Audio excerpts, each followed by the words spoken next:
You're listening to the HR Mixtape, your podcast with the perfect mix of practical advice, thought-provoking interviews, and stories that just hit different so that work doesn't have to feel, well, like work.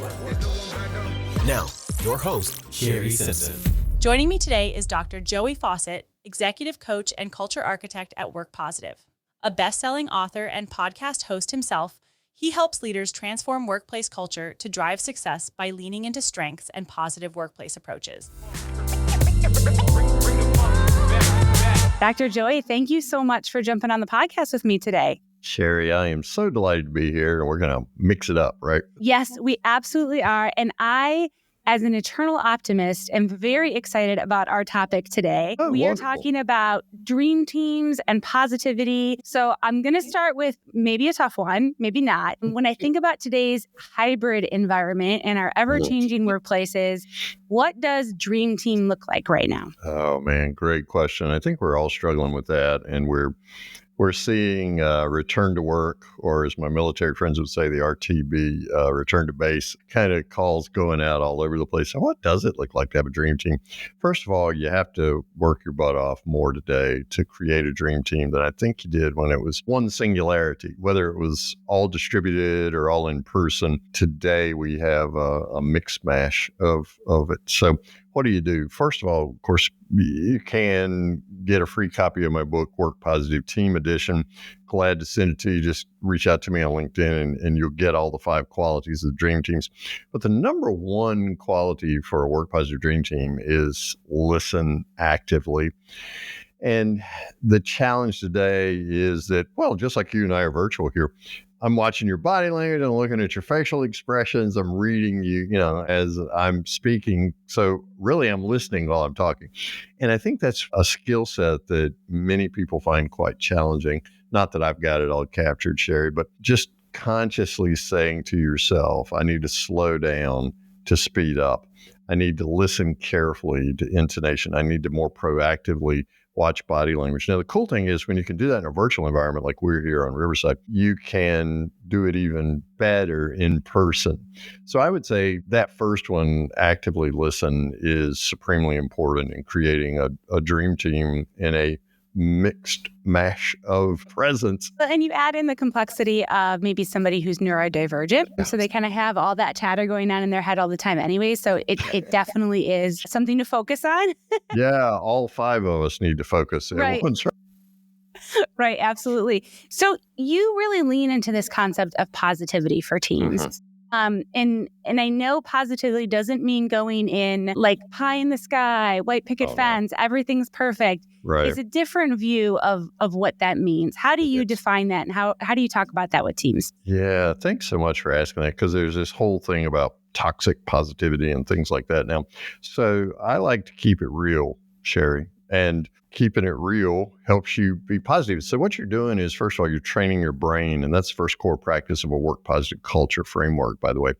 You're training your brain to focus on the positive and filter out the negative. Now, it's not some Jedi ninja mind trick or something. It's just saying to yourself, I could give my mental energy to talking about how things suck around here, whatever it is, the very specific details that some of us give as to why things suck around here. However, there are always bright spots. And so training my brain to find those bright spots, to focus on the blind spots, that's the perceived core practice. And then the 5th core practice is receive. And that's where I'm expressing gratitude. I'm saying, man, Shari, those were some great questions you asked during our podcast interview. Where'd you come up with those? Tell me how you got those, that kind of thing. So I'm being very specific, as opposed to a soap bubble compliment, which is like, Shari, you're an amazing interviewer. I'm giving Velcro compliments then, right? And I'm grateful for that. Shari, the way you ask those questions, and you hear the distinction there. So it's not Pollyanna, it's keeping it real and dealing in the current realities as opposed to the imagined realities, which for most human beings, 7.5 to 8 out of 10 times is negative. I had an interesting conversation with somebody the other day that I was interviewing for the podcast, and she talked about a concept that she uses with her teams called victim, villain, victor. And what she does, and it's the first time I've heard those, like kind of those 3 V's put together like that. And so as she's having these conversations with her team, she's saying, okay, I hear you're coming at this conversation like you're the victim. What if you retold the story and you were the villain? What if you retold the story and you were the victor? And it was so fascinating hearing her talk about how people come to a different understanding of the scenario, potentially by sitting in those different roles, which I think it lines very well with what you're saying is if you can come to it from a strengths-based view instead of all the things we don't have, you're going to be more positive. Absolutely. And the coupling of that with gratitude, as you just indicated, is so strong. Yeah, what your friend and I are both doing is encouraging people to take the movie that's constantly playing in their minds. Ramit Sethi would talk about it as our invisible scripts. So to take that movie, the reticular activating system, the RAS that's in the brain, and just rewriting that, reproducing that, redirecting that. In fact, most of these scripts, as Ramit talks about and other people who are capturing neuroscience, there's some kind of movie playing in our heads constantly, and most of them are from childhood. You can choose which one plays. Now, I'm not a Freudian psychologist or anything like that, but you can choose which one you play. In fact, there are a couple that I switch between in my mind, and when I catch myself being negative, Shari, I say, wait a minute, you're at the baseball game. But instead, I flip it and I go, wait a minute, you're sitting in a small group as a middle schooler. And so I just consciously flip back and forth between those. You have a choice. You're empowered. You choose the movie that your team's going to get from you. How do you start training yourself to do that mentally as a leader? Is there daily habits that you've incorporated or that you teach people? Yeah. And again, I talk about these in the Work Positive Team Edition book that I'll give you. Daily habits, I think of them as morning and evening at a baseline. I'll start with the evening. I can't even tell you how many years I've been doing it, but I have a gratitude diary, and every evening, and this is not a novel concept anymore. When I first began teaching it years ago, it was somewhat then. But just because I'm bald doesn't mean I've been around forever, right? It's a silver hair, right? So you just write down 3 positive experiences you had for the day. And again, make it Velcro instead of soap bubble. I enjoyed lunch today. Well, what was it you enjoyed about lunch? You had a chef come in and prepare your favorite dish or something like that. Just be as specific as possible. And what you're doing there, Shari, is literally seeding your brain, specifically your unconscious mind, with something positive. So you will go to sleep with those positive items. And if it can be the last thing you do before you drift off to sleep, that's the best time, because that's your last conscious thought. So your subconscious works all night long anyway. So you're just giving it something positive, or as I like to say, seeding it something positive. I promise you'll wake up more refreshed in the morning. If you ever wake up as tired in the morning as you went to sleep, it's because more often than not. Yeah. Well, your brain is just working out the problems that you couldn't do during the day. And oh, by the way, those nightmares come from that same place. So the morning habit that I really like to do is to fill my mind. Breakfast is the most important meal of the day. Any nutritionist worth their salt or sugar would tell you. And because you're setting your metabolic set point at that time, that's how your body's going to burn calories and burn the fat. That's what you want to do mentally as well. You want to fill your mind, or flood your mind, if you will. However you best consume positive content, man, YouTube is just such a treasure trove of great people. I mean, listen to Ed Milet, or somebody who's just, like a behemoth out there. I mean, he's big physically, but he's a behemoth in terms of being an influencer. Listen to someone like that. I like to listen to Ed, but find somebody that you can listen to like that that's just going to flood your brain. If you're a reader, read something positive, read at least a chapter, a book a day. It's a habit that I have. I love music too, all kinds of music. And so I got my jams on in the morning, and I'm turning it up. In fact, sometimes if I get up too early, like 4:30 or something, my wife says, could you keep the music down tomorrow morning? So I'm jamming, just really flooding my mind with something positive. And then a final thing I like to do in the mornings, and is a great habit, is visualization of my calendar for that day. Like this morning, I looked and I said, hey, I'm going to be talking to Shari Simpson today at 2:30 Eastern time. Can't wait for that. Hey, what are some positive outcomes that the best possible outcomes that I want to see from that podcast interview with Shari? So, and again, it's called predictive encoding. already visualizing those positive results. Will it turn out exactly like I did? No, because life is life, right? But I'm much more likely to get closer to those positive results as I encode those in my brain and predict the positive outcomes. By the way, Shari, your mind is either going to imagine or worry, and it's going to worry will be the negative consequences, the worst possible outcome from my interview with Shari. But imagination, hey, who knows? We may reach 1 million views of this podcast, right? So just go ahead and imagine the best as opposed to letting your mind go to the default of the negative. What do you say to those leaders who, and I'm really inspired by what you're saying. I know there's a lot of neuroscience to back it up. Oh, so sure. That being said, I can tell you, I have definitely coached many a leader over the years who's like, that sounds too woo-woo. That sounds I know. like too nice. What do you say No. to those people when you're like, no, really, there's data to support it? But we know that data only works if you have that relationship and you can kind of tie into that person's why or motivation. Yeah, that is so true. Yeah, I used to get woo-woo a lot. Fortunately, with this Southern accent, nobody ever accused me of being from California. So that was nice. But back when I first started this, it was woo-woo. I like the word squishy now. Yeah. A lot of times you wind up with a CEO or CFO who is just driven by the numbers and is less, shall we say, conversant in people skills. My friend Lindsay Dowd says we shouldn't refer to them as soft skills. We should refer to them as power skills. One of my other friends, Larry Levine, who is from California, selling from the heart is his thing. He says soft skills drive hard dollars. And there's a lot of truth in that. So what I would say is, at the end of the day, particularly with the rise of augmented intelligence now, human beings have an immense capacity to achieve. They achieve immensely in the midst of adversity. But the brain drives all that, and learning to focus that limitless capacity of the human mind for creativity and innovation. Therein lies your competitive advantage. That's how you're going to remain not only competitive, but you're going to stomp the competition on a global scale when you can unleash the power that lies within.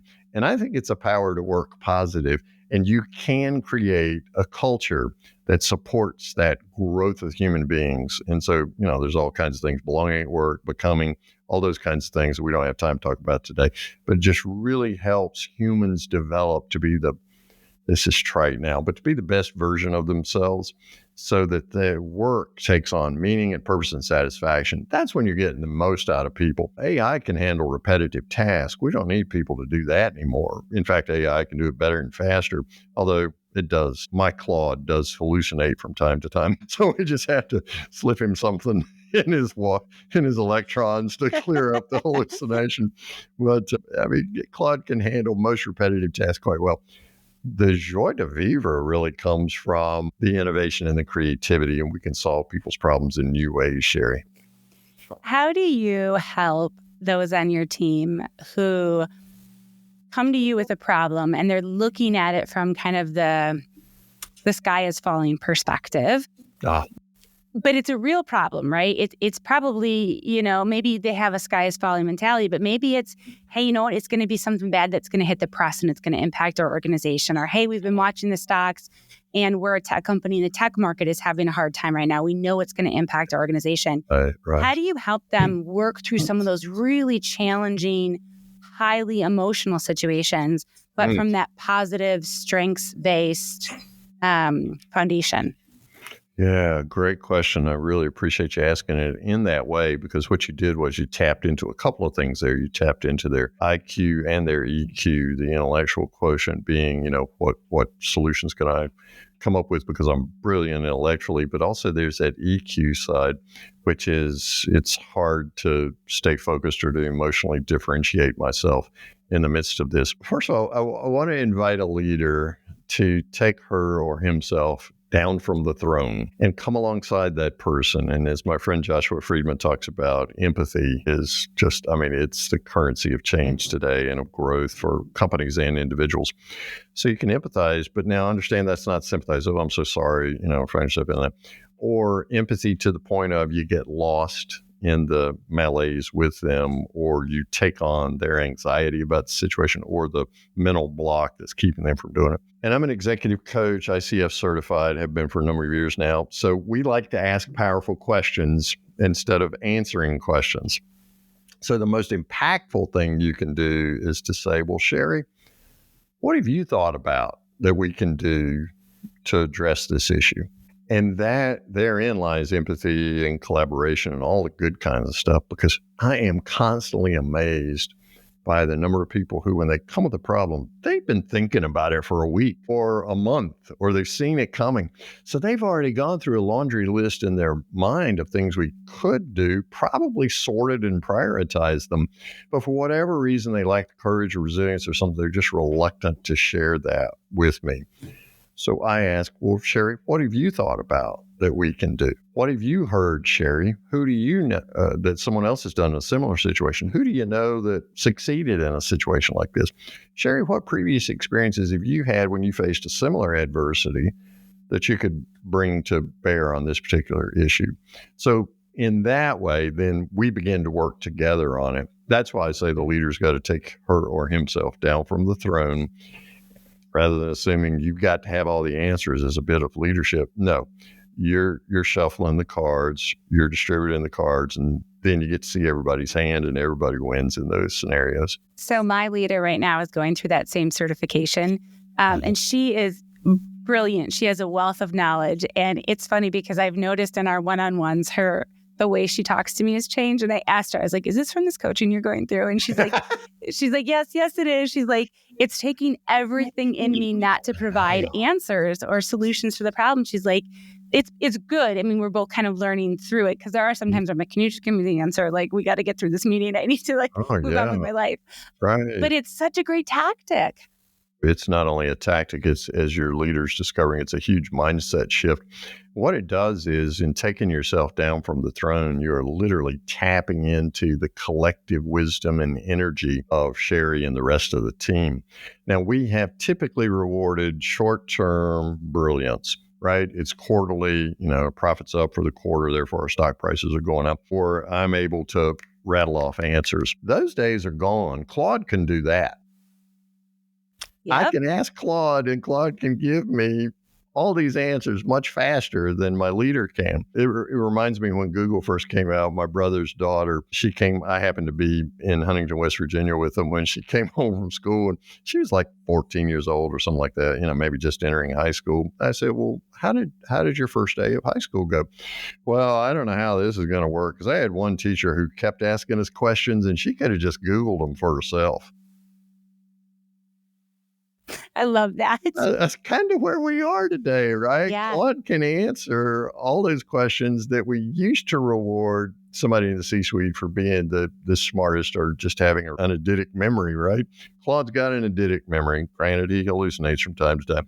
But what if I can tap into Shari's wisdom and John's wisdom and Caroline's wisdom and Jeff's wisdom, and bring all that together in a collaborative spirit? How's that going to engage people? Where's the innovation and creativity in that? Claude can't really innovate or create. He's really good at rote, but just like the CEO used to be, or my leaders used to be, now we just want to, I don't mean to be repetitive, but the joie de vivre, that joy of life, we want to tap into that, give work a new meaning, purpose, and bring satisfaction to people's lives. Because when you do that as a leader and you're able to create that kind of collaborative environment, your team will run through walls for you. What do you see variabilities in generations with this approach? I know that's kind of a weighted question, because I think in some places there's a lot, in some places there isn't. And, even those that are in the research space think different things about how we talk about generations. They do.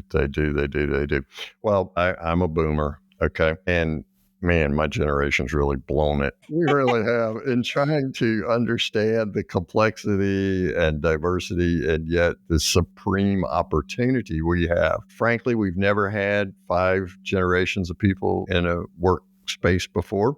I used to just say 4, but my friend Marisa Andrada, who was CHRO at Chipotle, said, hey, Dr. Joey, I had 5, right? And so I'm like, geez, I can't imagine that, but 4.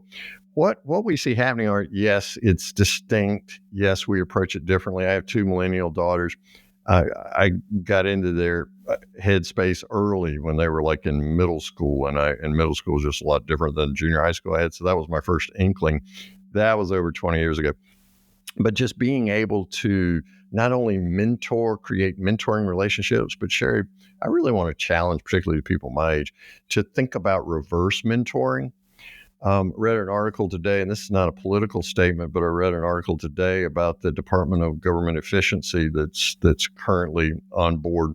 I mean, there's a 19-year-old who's doing software engineering for that. And I know there's some guys my age like, what the heck does he know about creating efficiency? So they probably weren't that generous, but it's still wet behind the ears. And those guys said, no. Let's respect each other and let's truly remove ageism, whether it's somebody my age on Medicare or whether it's somebody who's 19 doing software engineering. Let's just remove that, respect each other as people who are highly gifted. So identify those roadblocks, those mental barriers that will keep you from learning from someone else. If you will, as Patrick Lencioni talks about, be humble, hungry, and smart, if you'll just come with a baseline of humility that I can learn something from Shari Simpson today, and I can't wait to learn that from Shari Simpson. And then if Shari Simpson wants to learn something from me, that's awesome too, man. Let's talk about that. Yeah, what a great perspective. Okay, one last question, a little bit tactical. If you are talking to an organization and they're like, yeah, this sounds fantastic, we get it. How do I measure the ROI of a program like this? Great question. And, when I first became an executive coach, ICF certified and all like that, there was this aura of coaching for the sake of coaching, almost like art, right? Art poulat. We have discovered ways of tagging coaching to, really even more than tagging, but directly tying it to certain ROIs. So the easy answer is, how are you measuring ROI now? What are your metrics? By the way, I'm constantly confounded by the people who don't know the answer to that question. And then in my case, as a positive culture architect, what I like to help companies do is to establish culture KPIs. Here are the things we know from, again, not just neuroscience, but other sociological studies and things like that. Here are the things that create more innovation and creativity, a competitive advantage for you in a company. Here are the things, as I like to say, Shari, that grow people and profits.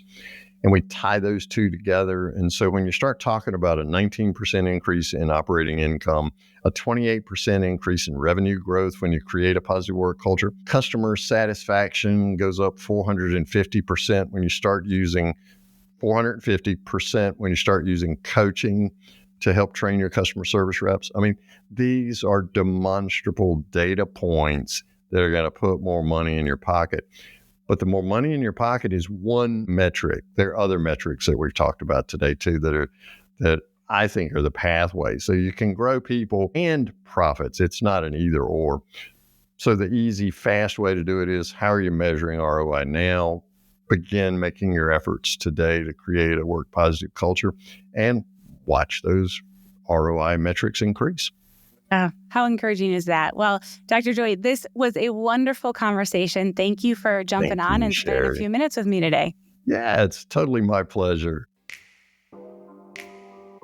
I hope you enjoyed today's episode. You can find show notes and links at thehrmixtape.com. Come back often and please subscribe, rate, and review.